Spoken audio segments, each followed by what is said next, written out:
what is the thing that you find the most difficult and painful about entrepreneurship?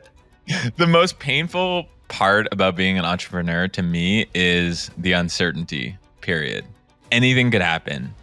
You know, if you're building a SaaS startup, for example, you wake up every day and you check Product Hunt and you're like, I hope that, you know, if you're competing against Figma didn't launch something to compete directly against you. There's like 800-pound gorillas literally everywhere, could squash you in a moment. And I just think that the uncertainty and the slot machine nature of being an entrepreneur, it is tough. It is really tough. You have to be at peace with it. If you're not able to be at peace with the uncertainty, then you'll never survive as an entrepreneur.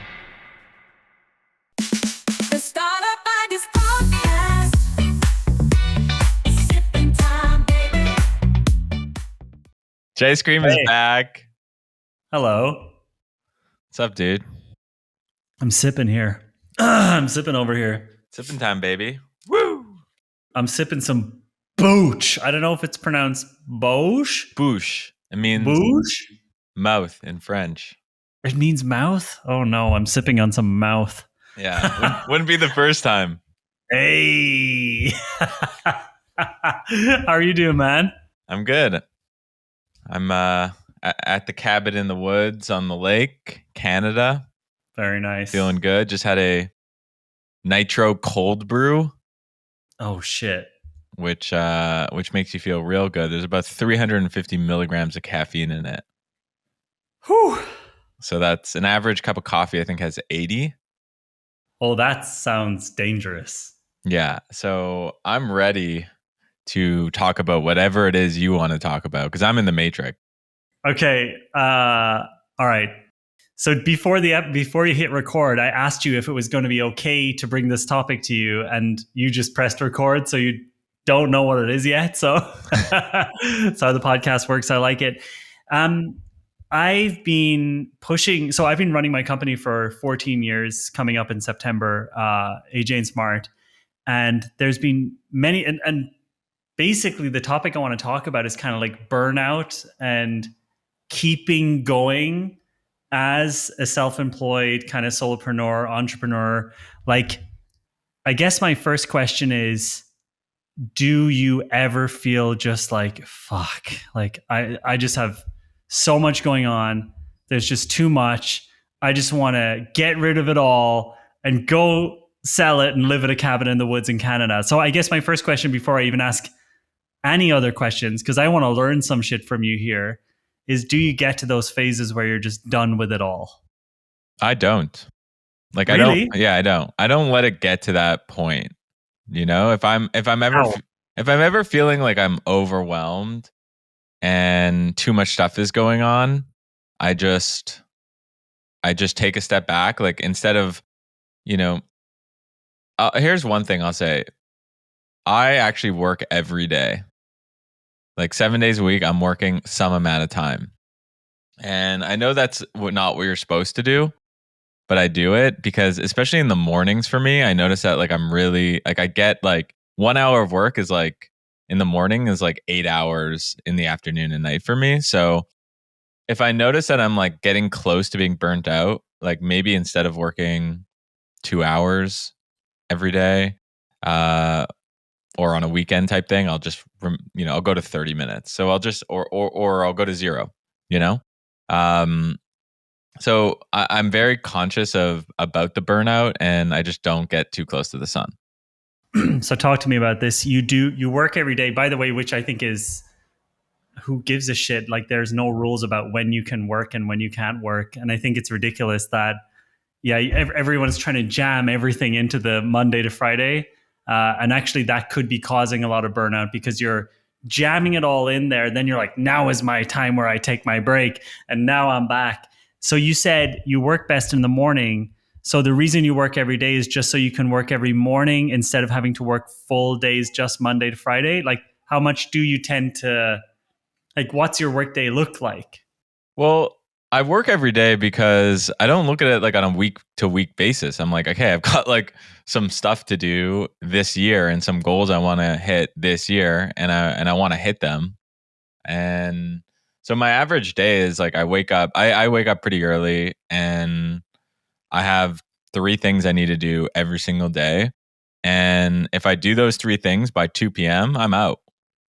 But if it takes me longer, I don't stop until I finish those 3 things every day.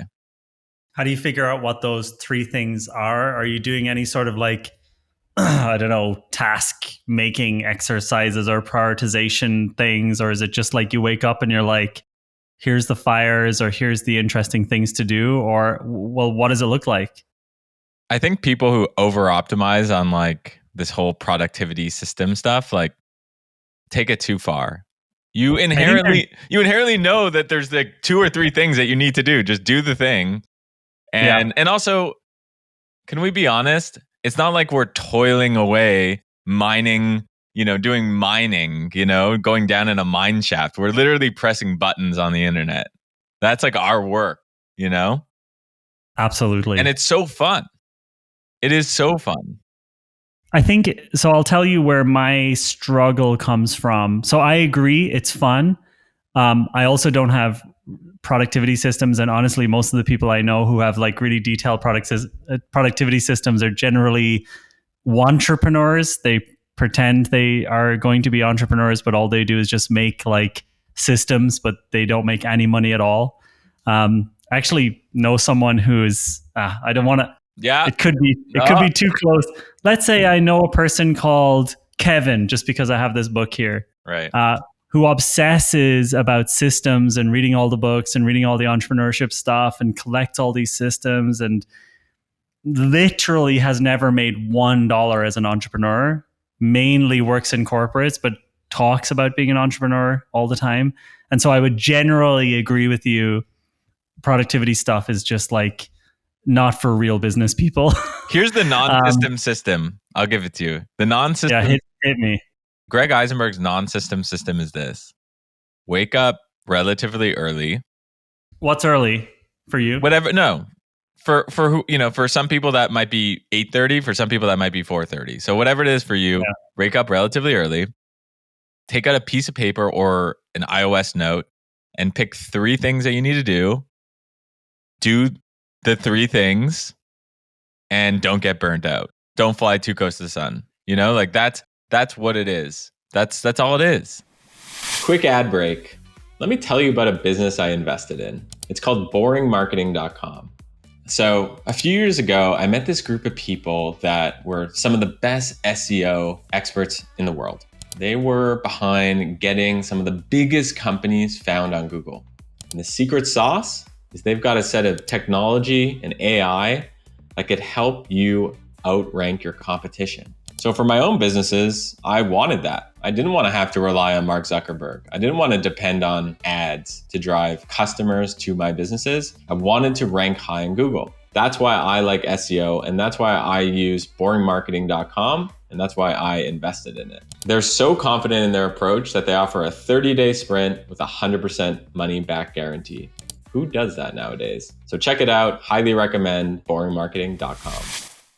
Okay, let me ask for some context here. Feel free to cut any of this out. I will not cutting any of this out.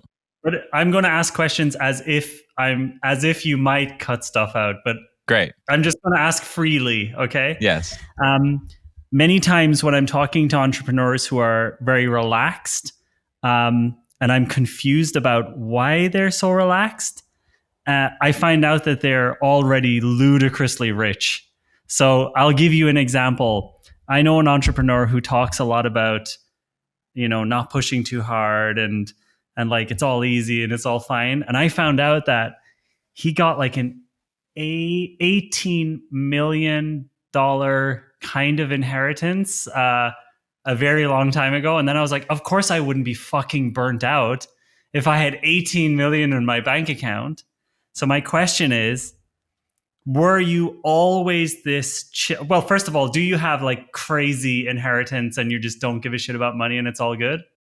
100% of the money I have and the wealth I made has been self-made. From inheritance. It's from inheritance. 100% of the money I made has been from inheritance and winning the lottery, Yes. No, I think this system is a system I developed when I was 18 or 19.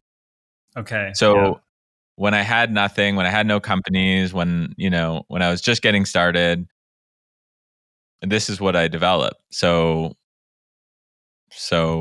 it's not like now that, I quote unquote made it Yeah. or I have a little bit of money, it's like, yeah, I'm way more chill. It's like, no. This is how I've always been. Yeah, you seem very chill, but you also seem to get a lot done. And so I'm like, You can't it's wrap your brain around it. honestly, I, yeah, it's tricky because I'll tell you, for me, one of the things that gets me, or the times where I'm the least chill, is usually when a part of the business is not working necessarily or very well, and I can tell that it needs like an overhaul in order to start working well again. For example, like last year, the consulting, or like the corporate consulting and corporate training side of the business, just needed a massive overhaul. And I could tell, like, basically stagnating revenue, stagnating profits. Actually, the profits were starting to slowly go down. And I could just see, shit, like in a few months' time, this is going to be hitting the break even point, and then we're going to start losing cash flow. And I see a project of that size, and sometimes I'm just like, I'm just not in the mood to do that right now. Like, I'm not in the mood to take it on. And this could be related to the way I have not necessarily hired and staffed up in the way maybe you have, like Tio at LCA, who seems to just be able to take things and run with them. But Laura and I at AJ&Smart definitely have this feeling that if something starts to stagnate, it's not possible to fix it without me personally jumping in or Laura personally jumping in. Do you still get dragged into things like that, or are you just totally, are you out of the sort of revenue, cash flow, day-to-day stuff? I drag myself into it. I don't think, we have a bunch of companies under late checkout, and a lot of the times some of them are struggling more than others. But a lot of the people running it don't want to bring me in because that's like, an area of last resort, and they want to fix the problem themselves. And that's amazing. Right. Yeah. But I don't want to make it seem like I'm so chill that I'm just like, all right, Hey.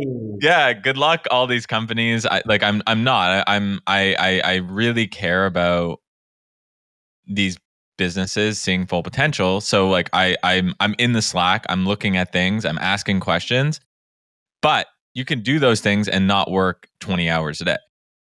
Sure. And actually, just to be clear, and I know this is becoming a therapy session for me, thanks, Greg.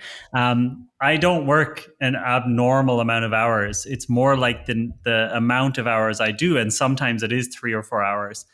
They, uh, they can be quite consequential for the business. Like, they can be the ones that make the decision that makes us the money for the next 6 months.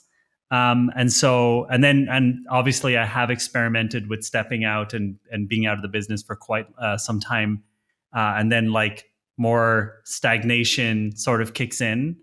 So I guess at least today, I feel like I'm still very much needed. And that, I guess, that stress of knowing that if I just take my eye off the ball, something can fall apart. Any person running a successful business will now say, well, your business is not robust enough. You're right. And that's what I'm trying to figure out. But yeah, like that's the stuff that kind of stresses me out. Doesn't mess with my sleep.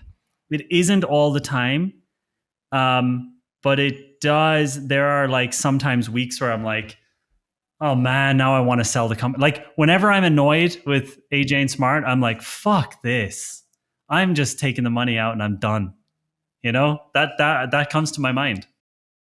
Yeah, I mean, of course it comes to your mind, but I think people are gonna listen to this and are gonna be like, this is champagne problems, Jonathan and Greg. Obviously, we're running a, this is a entrepreneur podcast. Like it's We're not trying to help people figure out how to do important life. Although we're talking about fuck anyone saying their champagne problems.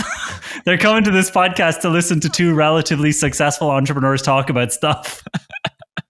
Fuck you. Fuck all you guys. I just think that someone's listening to this and being like, burnout, like I'm just trying to get financial freedom right now. I want to retire my parents. I want to do all these things. I need to buy a house. Have you seen the price of coffee lately? Yeah. Okay, is this your audience? Okay, let me ask you. Let me change the topic. Maybe. Wait, I thought all your audience were millionaire entrepreneur. No. Maybe. I mean, to put a bow on this topic, I think that realistically, you can get a lot done in 8 hours a day.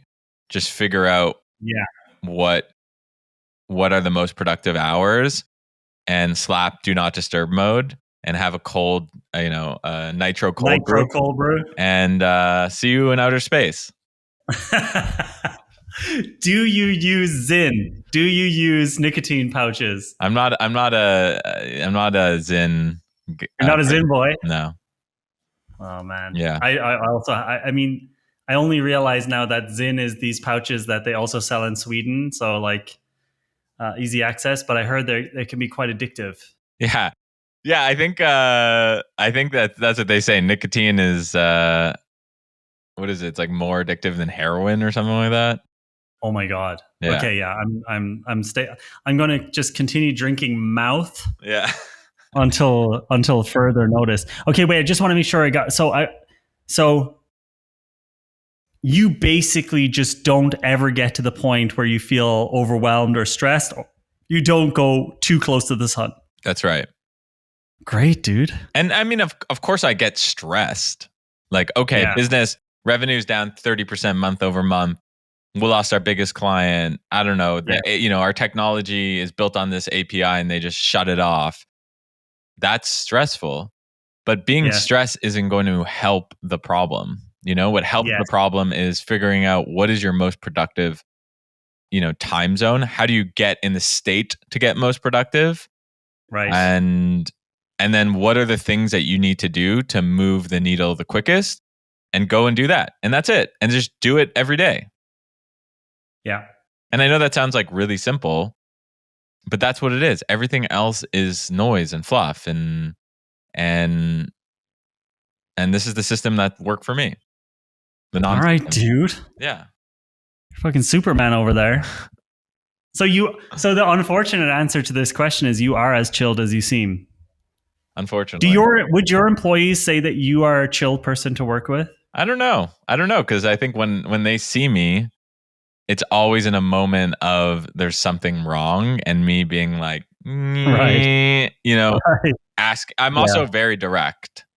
So, do people say that about I know that people say about me that I'm very direct, but also I don't talk about the positive things. I'm just talking about I'm very much a firefighter. I jump in and I'm like, this is broken. We need to fix this. Let's do this. Goodbye. And that obviously rubs people the wrong way. And I've heard obviously negative things coming out of that.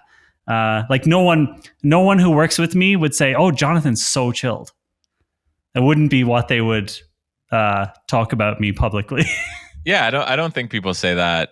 I mean, I don't know, but I don't think internally people are like, Greg is super chill, because it's the same situation. Like when they see me, I'm generally with a firefighter hat on. Yeah. Okay. All right, dude. And all right. And it's like you. It's like, yeah, like here are all my questions. Like, let me collect all the data points. Once I have those data points, then it's like, okay, based on this, here's what we need to do. Also, why didn't we do these 3 things?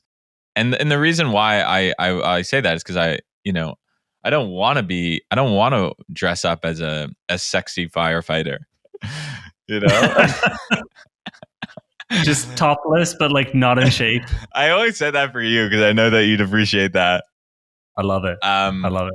And I don't want to do that because sorry, I want to spawn many firefighters within the organizations, right? So, Yeah. as a HoldCo entrepreneur, that's what you're trying to do. You're trying to build the, the reflexes for the companies within themselves to come and be like, whoa, Michelle is the firefighter because she sees something and she sees revenues down, or she hears that, Twitter's API, is being shut off, or whatever it is. Okay. Well, you can tell I came to this session today in a stressed mode. And I just wanted you to say you get stressed too, but fuck you, Greg. Yeah. I mean, I do get stressed, but you never get to the point where you're like, fuck this thing, fuck LCA, I'm selling it, I'm done with all this, I'm going to go live in a cabin, and then I'll think about what I want to do in about 5 years. No, I don't. I can honestly say that doesn't cross my mind. I get to that point multiple times per year, not just with it, like just it's part of the way my brain works. Sometimes I'm like, But why? That business has generated like millions of dollars of profits for you. Why would you go and just decide, hey, it's no longer for me? Well, first of all, I'm very grateful for the revenue and profit it generates, and I love the business, and it is a big part of my life. It's just sort of part of how my brain works, I would say. Like sometimes I just hit a wall and get sick of something, and I just want to move on to something new and interesting. I generally hold myself back from doing that and like stay on the core business. And the problem is sometimes it's also worked out really well. Like I remember a couple of years ago, like 7 or 8 years ago, I was so sick of just focus or relying on client work to make money. And you maybe know the cash flow kind of variation when you're just doing client consulting work. And we started the education business with the in-person training and then online training, and that moved our burn rate from like 3 months to like 15 months to 18 months. And I was like, holy shit, just being super annoyed at something sometimes generates interesting things. Yeah, I mean, what I often say is I'm not the right person to be the CEO because I am the person when I get annoyed with something, even if it's making money, I'm like, I don't want to do this anymore. I don't want us to do this anymore. And why don't you just hire a CEO? Laura and I have talked about this and multiple times, and I think, yeah, one part about it is the idea of looking for someone sounds annoying, and I've heard that process is very difficult and like often doesn't work out. The other part is like maybe I'm just not ready to let it go just yet. The other part is I did bring in a CEO for the consulting business and fucking shit hit the fan majorly. So I did let that one happen. Although it did work well for 2 years, like brought in a CEO, kept the numbers stable, it didn't really grow, and then it was like, yeah, but well, that's a bad answer because it's a bad answer. Like, okay, the hiring. Okay, I've hired a CEO before and it didn't really work out. Is like saying, well, it's a lazy answer. I didn't say I wasn't lazy. I had a broken heart before, therefore I'm never gonna date again. Yeah, That's yeah, I basically know. that. So that's a bad answer. How do you can you assess whether we should have a new CEO? Can we do an assessment? You own so many companies. The assessment is yes. This is the assessment. Okay. If you are having racing thoughts from time to time that you want to sell the business and like, it's only when I'm annoyed with it. How many times per year do you think that thought hits you? 4 times maybe per year. No brainer.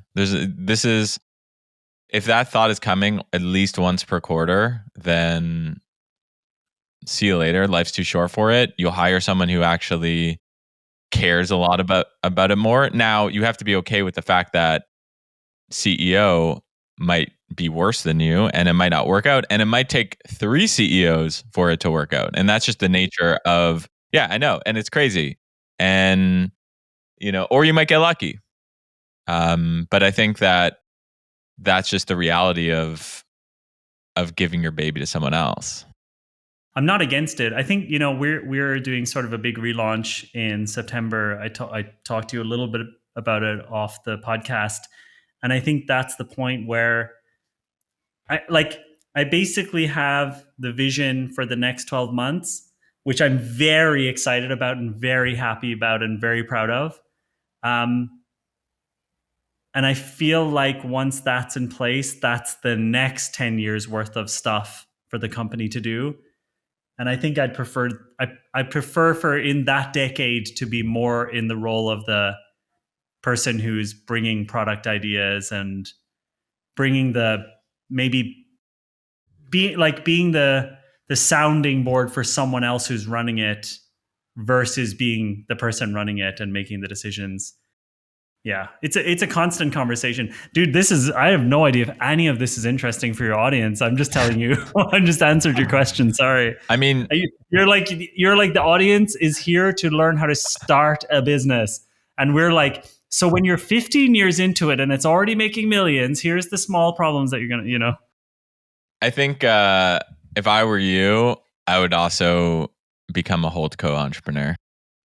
Yeah, I have to talk. I don't even really know what that is. So I would basically have a holding company, and then that would own AJ&Smart, and that would also own other companies, and I would be on the board of these companies. Yeah, exactly. You know what? You know what I don't like about that? For me, yeah, I really do not. I really optimize for peace. I like peace and calm and quiet and not a lot of stuff going on. I don't even like traveling because it kind of breaks me out of my routine, and I love my routine. I had a holding company, which I shut down in December, and I was doing investments and I was looking into this concept. And I think the way my brain works, that would feel, I'd love to help other companies with their products and their strategy with no paperwork at all. And I heard Jason Fried saying this recently, if they make shit tons of money and they feel like reimbursing me for the work I did, great. But I don't know if I actually want to I don't know if I want to do the paperwork and I know I wouldn't personally be doing the paperwork. I wasn't personally doing the paperwork for my holding company and my company. It's just that world of adding. What do you think a holding company is? Well, the holding company I had, which I started, it's just a vehicle for owning other things. Yeah. But there's lots of legal and paperwork behind that. It's a whole other company. I mean, this is the same, dude. This is the same thing as the CEO thing, where it's like your heart has been broken by paperwork in the past. Therefore, you're like, I hate it. Yeah, I hate it. No, I hope some people in the comments understand me here, but I feel so much better when I'm working on one thing, I like simplicity and peace, and I would always choose that over complexity, even if it means way more money. Yeah, but why don't you just abstract away the paperwork? So, for example, I own a holding company.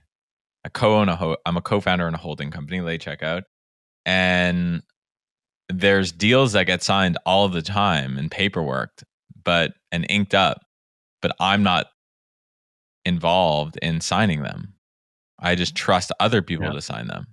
And then I don't sign every deal. Like $450,000 deals will come in, which I won't even see. It's more that I feel like I'm going to come across like a complete idiot on this call because this is the truth. Because my entrepreneur friends also think I'm stupid when it comes to this stuff. There's more noise when I have holding company plus AJ&Smart plus a few other things going on. There's more text messages, there's more emails, there's more Slacks, and it doesn't matter how automated and incentivized everyone is. Someone will always come to me and say, yeah, I'd actually like to talk about my compensation for doing this thing in this company. And I simply don't enjoy the amount of new open threads it creates. someone we know, you and I know Sam somewhat, Sam Ovens. He has a similar brain in a way that he like hyper focuses on one thing and leaves infinite money on the table because of wanting to avoid complexity. And so for me, I view that as more complex than I want to go to, even though everyone tells me I'm stupid about it, and I don't disagree with them. So I agree it's stupid that I won't do the HoldCo thing, but it just makes me feel stressed. It's the reason I also don't own a place. I have a very simple, easy setup life. I think that you can still have an easy, simple life if you just abstract away things. And I think what you need to do is figure out how you can abstract away the things that you really don't like. Abstract away meaning giving it to other people. Correct. Dude, it always comes back. Yeah, it always comes back. It like, as in, for me, it still, like, let's say, like there's always things that come back to the legal owner. Yeah. You know what I mean? Eventually, yeah, obviously, but it doesn't have to happen like very frequently. It happens Right. very It's like once infrequently. per quarter. Yeah, exactly. I am literally talking about that level. But it's like, all right, I don't know, again, what you want to put on the podcast. I have a kid in the picture that makes everything 10 times louder and 10 times more complicated. And she's not in the kindergarten. And now there's an outbreak of a vomiting bug. And now I have this thing over here. And now I have this thing over here. It makes me feel stressed and like loud, even when one thing extra thing per quarter comes in. Whereas when I'm just running one business, it's still a lot of stuff. But dude, you know what? I think I need to talk to you about this because maybe you're right. Maybe I'm just doing way too many things that are completely unnecessary. But I have these phases where I like step out of everything and then I'm like, all right, I'm free. And then I get bored. And then I'm like, I'm going to go in. And then I'm like, I'm overwhelmed. And finding this middle ground between bored and overwhelmed, I find very tricky. You need to do, and people listening should do this too, is like just an audit, a straight up audit of all the things you do. Is it necessary? Is it unnecessary? What can you abstract away? What can you not abstract away? And then what's your goal? What is the goal you want to come to? And I think that's it. That's gonna help you. Like that's the framework. That's the non-framework framework. So you have some serious thinking you got to do, Jonathan. Do you have a financial goal, like big? So I think that's one of the issues I have, is that I don't know what I'm actually working toward. Like I don't have like, oh, this would be the number I would love to have, or this is the thing I'm trying to do. Like with AJ&Smart, I'm like 10 million revenue, but it's like a random thing I pull out of my head. It's not do you have, for yourself personally, do you have like a financial goal on a yearly basis, or like when you want to retire, like when do you want to be financially free, something like that? Am I coming across as like really neurotic and weird on this episode? Just the way I wanted. This couldn't have gone better. So shit. I have a financial rate of return that I want to hit in my portfolio, which includes liquid and non-liquid. And I have goals for each of my individual businesses, which, some are financial and some are not, but they're all kind of made up goals. It's just pretty arbitrary, but it's just, you need, what isn't measured. What's the expression? What isn't measured doesn't get managed. Something like that. Something like that. That's the some basic measure. So that's a basic measurement. idea. That's the basic idea. I mean, if you don't measure, Are you going to say the same thing again? If you don't measure, you don't manage. We did this a few times ago in the pod. Step into the river. The river's moving. Yeah, something exactly. Like so I'm not good at sayings. But I am good at balance. You still go for the sayings, even Yeah, though I you still don't go come with for them. it. That's the type of guy I am. I really appreciate that you do actually put out the podcast unedited like this. Yes. I mean, in a way, it can be painful to watch because there are any awkward silences between you and I are actually just still in there. I'd appreciate if your editors would remove some of that. But I think it's cool that you're willing to just put it out there, and including the fact that you say these sayings and then forget them and just doesn't matter. I mean, I think it's great. Just this is like the real life of entrepreneurs, right? This is it. This conversation, we're everything we're saying is real, and that's what I want to put out there. So I think this could be the title, and this could be the clip here coming up, because I feel like, what is the thing that you find the most difficult and painful about entrepreneurship? My answer to that question is that I do have the feeling that there's a lot of weight on my shoulders to make the decisions that move us forward, and the financial well-being of the people who are employed by me, and like the direction and all of that. And then sometimes I'm like, man, I wonder, could I just make the same amount of money not doing all of that and not having all of this responsibility? So for me, definitely there's this feeling of, wouldn't it be great if someone else would just tell me what to do sometimes, instead of having to be basically creative all the time? What do you find painful or negative, or what sometimes really gets you about being an entrepreneur? I'm trying to get fucking anything out of you, man. The most painful part about being an entrepreneur to me is the uncertainty, period. So anything could happen. You wake up, if you're building a SaaS startup, for example, you wake up every day and you check Product Hunt and you're like, I hope that, if you're competing against Figma didn't launch something to compete directly against you. There's like 800-pound gorillas literally everywhere that could squash you in a moment. And I just think that the uncertainty and the slot machine nature of being an entrepreneur, just it is tough. It is really tough. And you have to be at peace with it. If you're not able to be at peace with the uncertainty, then you'll never survive as an entrepreneur at all. So that's another reason I like being a HoldCo entrepreneur, or multipreneur as I call it, because if you have a bunch of revenue lines and product lines, even if one of them suffers from one of these 800-pound gorillas, or an upstart, or a black swan event like COVID, it's okay. And because you have other revenue lines that are doing well. And then I would say, because I guess we're just different types of entrepreneurs, I would say that it would be difficult for me to go all in on one of them and really, like, I don't know. I feel like right now with AJ&Smart, the last couple years, we've been sort of like, are we a training company or are we a consulting company? And I think actually we're about to go in a direction that will be more akin to the way you're doing it today, where we have a bit more separation between the brands. And actually maybe all of this bullshitting I've been talking about in this episode is going to be all undone when people see the relaunch, because it's a bit more HoldCo-y.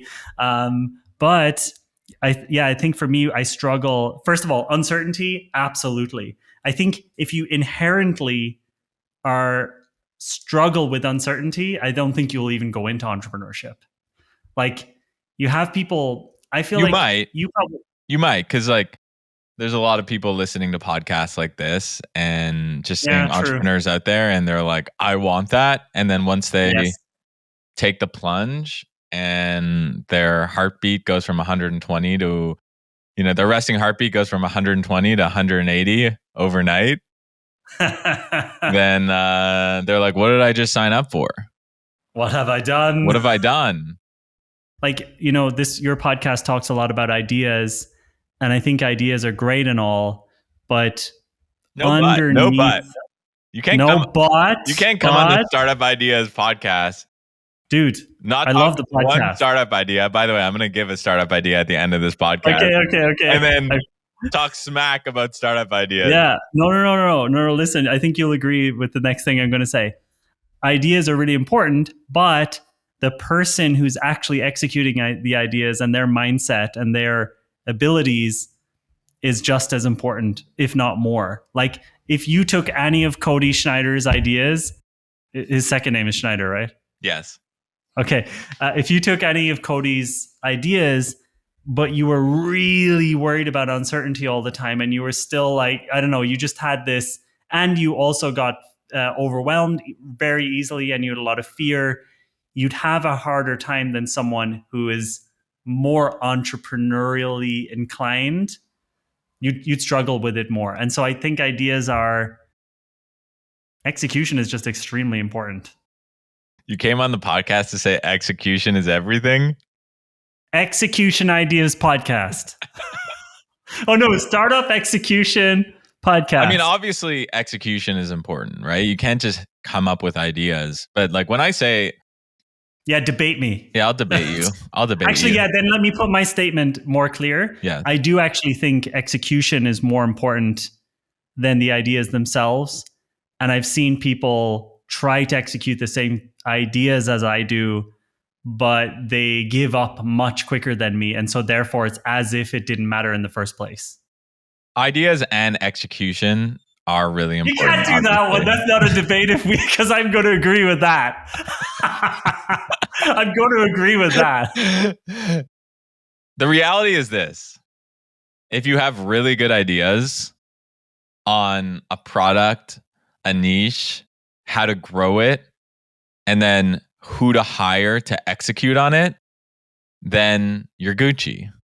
Oh, yeah. Yeah, you're right. Yeah, you are right on that one.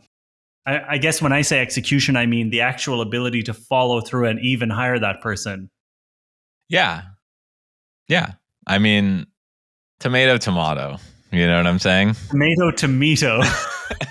All right, what's your fucking startup idea? All right. So you can say this is the name of the podcast. So yeah, I told you the topic wasn't necessarily related. I'm here in Canada in a small town, and every Saturday there's this farmer's market.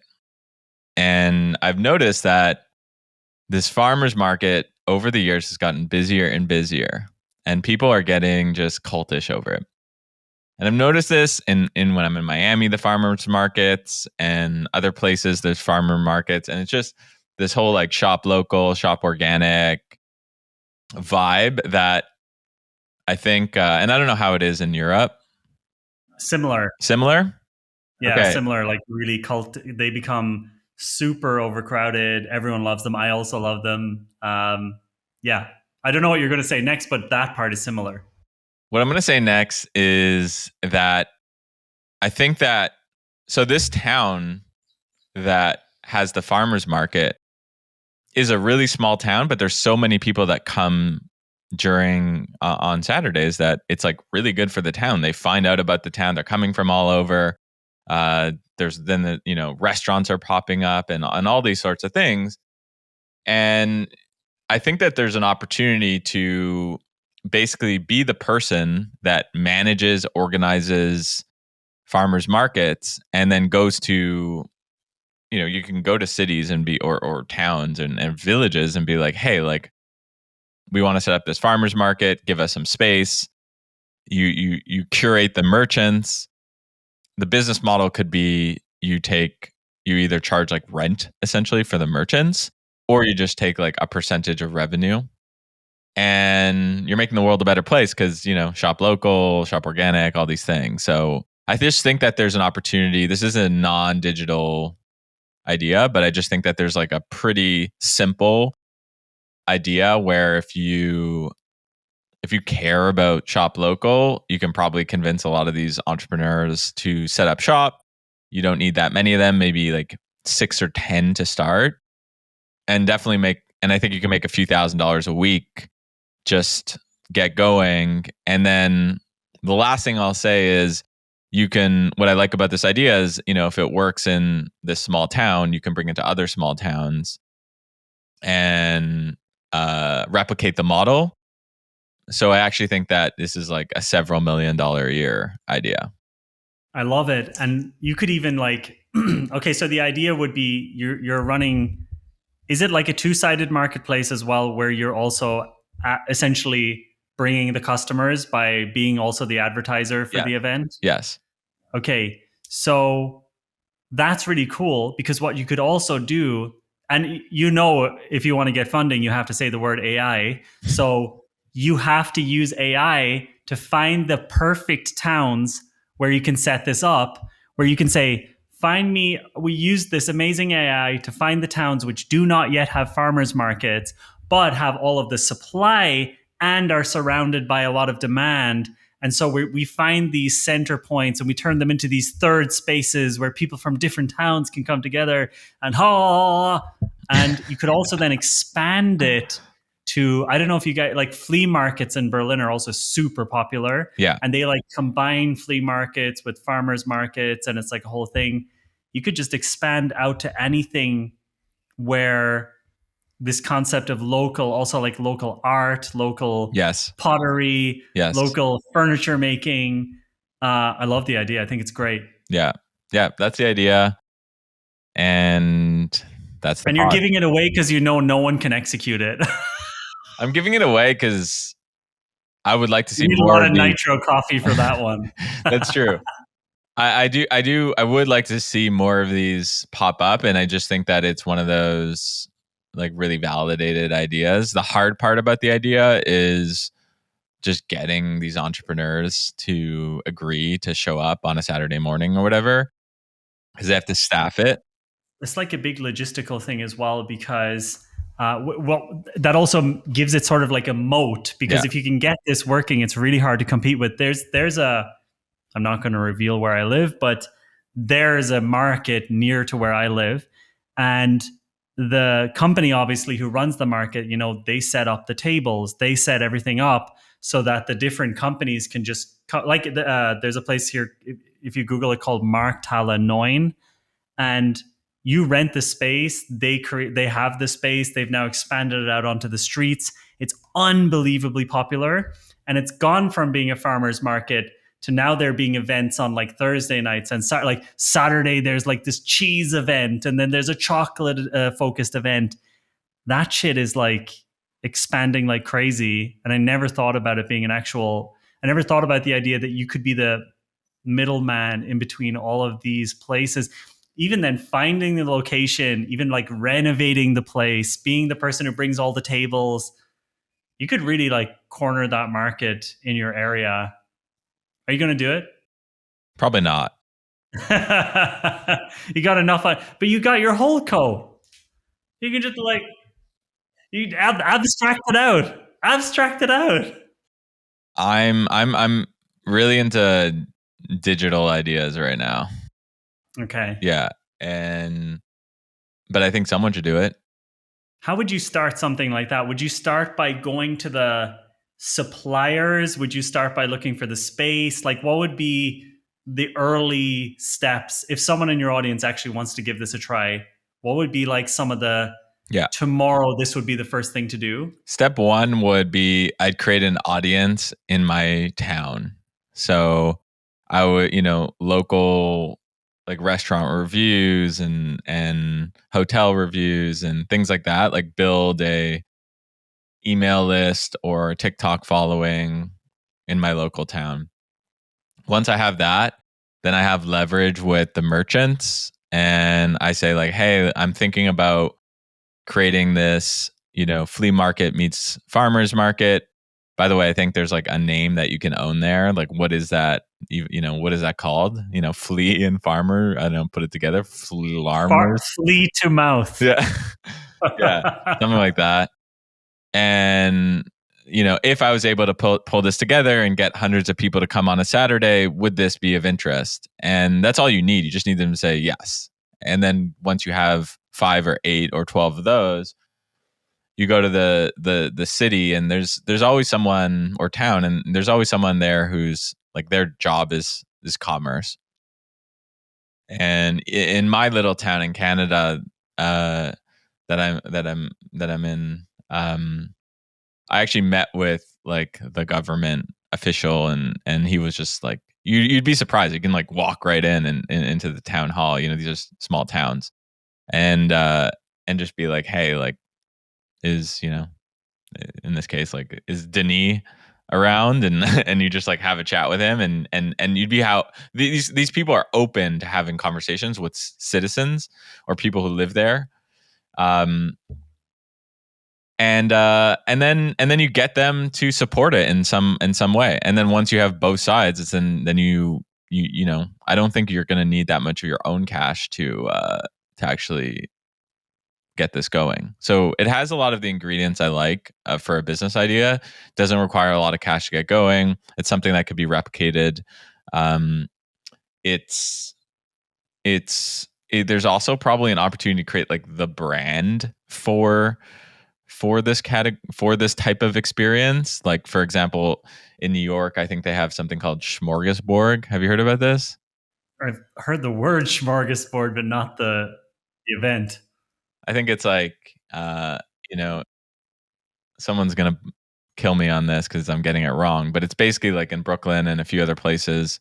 I think there's just like, a huge, almost like a food truck festival. All the different a smorgasbord of food, and it's kind of like this in some ways, but then it becomes a brand. It's like, oh, you're going to smorgasbord this week, you're going to smorgasbord, and they're able to, like, if they open one up in Portland, Oregon, I'm sure that would get buzz as well. Another example of someone who's done this, by the way, is Time Out.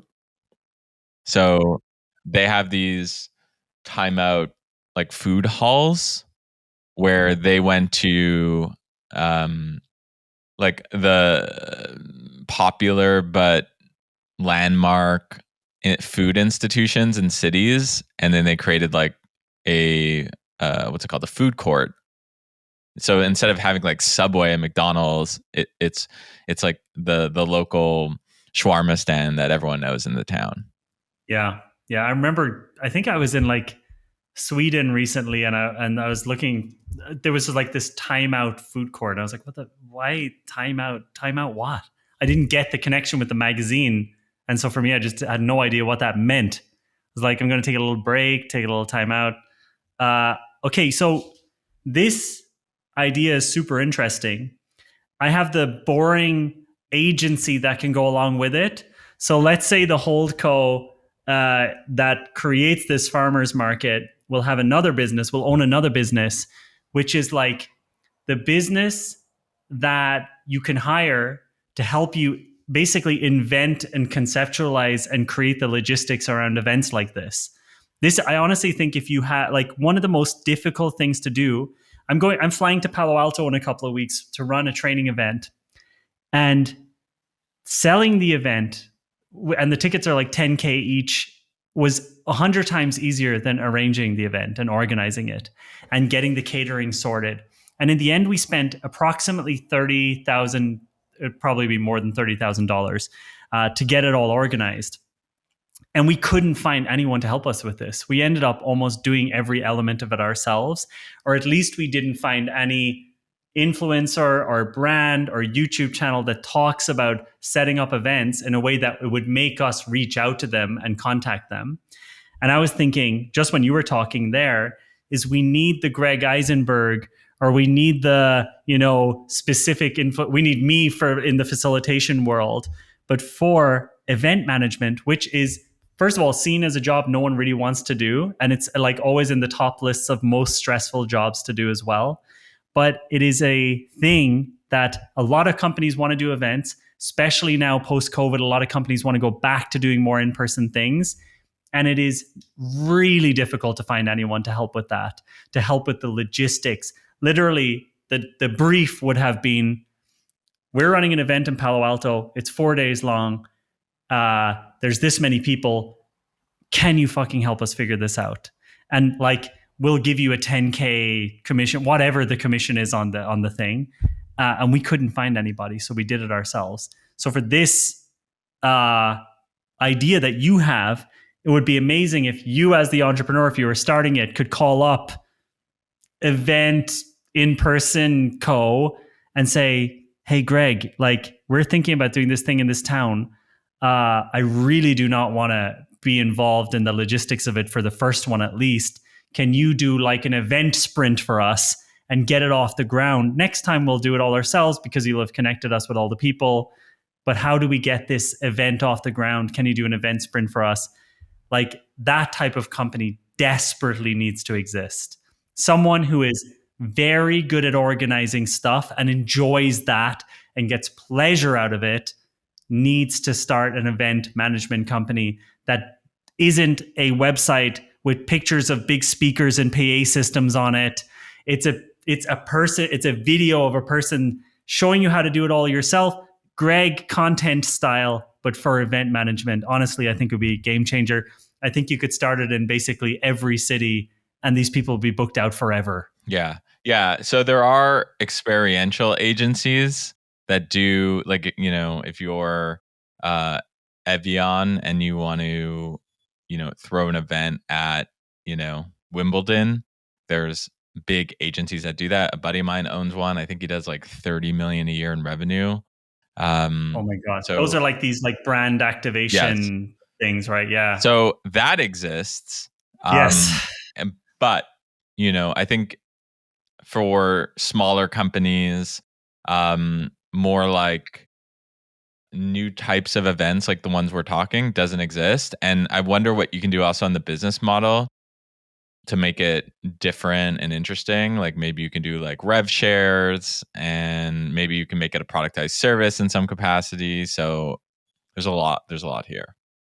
Yeah, if you want to look at what I was looking at, go to Google, or if your team wants to show this, you Google event management Palo Alto, like one of the wealthiest places on the planet. And hopefully you see the opportunity I'm talking about. Oh man. I don't want to shit on any of the companies. I just want to say we ended up having to do it ourselves. You don't want to, but you will. I didn't. I really, but also like this, you know, Laura organized our Palo Alto event, booked the location, booked the catering. She's our head of marketing. Right. This is how difficult, and every day of her time is worth a lot of money. 100%. It's crazy. Good idea. Good pod. Thank you. Good friend. Did I save myself at the end there after shitting all over the podcast and saying it's all about execution? You always save yourself, I think. If you enjoyed this episode, give us a like on YouTube. If you know, and a comment, just because we do read every single darn comment. We literally do, and reply to every single one as well. And we're like texting each other about the comments. So like it and comment. And if you are listening to this on Spotify or Apple Podcasts, rate, review, and then join us on YouTube where the fun is. Yes, please. And thank you so much, Greg, for having me on the podcast again. Thank you so much to Greg's audience also for the really kind comments. And your audience is really great. And like Greg said, we genuinely read every single one. Makes our day when you guys have something to say. Absolutely no criticism is accepted. No, just kidding. If you want to make fun of Jonathan, go for it. Go for it. But don't do that unless you give us a thumbs up on YouTube. Yes. If you want to follow Jonathan, you can follow him on his crappy username on X, Ice Cream, Ice Cream. By the way, it's a perfect example of my peace thing. I just don't use social media because I don't want to keep going into all the services and seeing what's going on. You can't. I just told people to follow you, and then you're like, I don't use social media, you know? I'm worried that no, I'm using Twitter now. I'm using X because of you. There we go. Thank you. And I'm enjoying it. I only went back to X after being on the episode with you a couple of weeks ago for the first time in 7 years or something. So I'm actually having a lot of fun on there now. Okay, there you go. Okay. I'm following your advice. I'm trying to follow your advice anyway. All right. Go build some internet audiences, people. Go build some internet audiences. There you go. Later. Me building an audience. Bye, everyone. Bye.